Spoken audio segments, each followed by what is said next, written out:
Hi hello good morning welcome to doctor BR Ambedkar online IAS academy students మనం GI tag యొక్క ఇంపార్టెన్స్ని ఏ state నుంచి ఏ హ్యాండీక్రాఫ్ట్ లేకపోతే అగ్రికల్చర్ ఫుడ్ స్టఫ్ అని డిస్కస్ చేస్తూ ఉన్నాము. ఈరోజు మనం Bihar GI tags of products of Bihar గురించి మనం డిస్కస్ చేస్తాము. సో టోటల్గా మనకి 13 ప్రొడక్ట్స్ అనేవి జిఐ ట్యాగ్ని పొందాయి ఫ్రమ్ బీహార్ నుంచి. అవి ఏంటో చూద్దాం. మొట్టమొదటిది మధుబని పెయింటింగ్స్ హ్యాండీక్రాఫ్ట్. ఇది హ్యాండీక్రాఫ్ట్ కేటగిరీలో జిఐ ట్యాగ్ పొందింది. అలాగే applique Khatwa patch work of Bihar handicraft కేటగిరీలో ఇది జిఐ ట్యాగ్ వచ్చింది.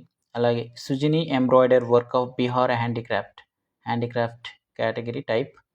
Bhagalpur silk handicraft at the same time Sikki grass product handicraft category.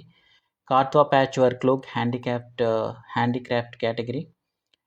Sikki grass products logo handicraft category. Sujini embroider logo handicraft category. And Bhagalpuri Jardalu handicraft కోటాలో ఇది GI tag పొందింది. అలాగే Katarni rice agriculture కోటా, Magahi paan agriculture category and Shahi litchi agriculture కేటగిరీలో ఇది టైప్లో GI tag వచ్చింది. సిలావో కాజా. So సిలావో కాజా అనేది కూడా ఫుడ్ స్టఫ్ నుంచి ఇది జిఐ ట్యాగ్ ఇచ్చారు బీహార్లో. సో కాబట్టి ఈ 13 కూడా బీహార్ నుంచి జాగ్రఫికల్ ఇండికేషన్ ట్యాగ్గా గుర్తింపు పొందాయి. డిఫరెంట్ టైప్స్లో handicraft and agriculture and food stuff. Thank you guys.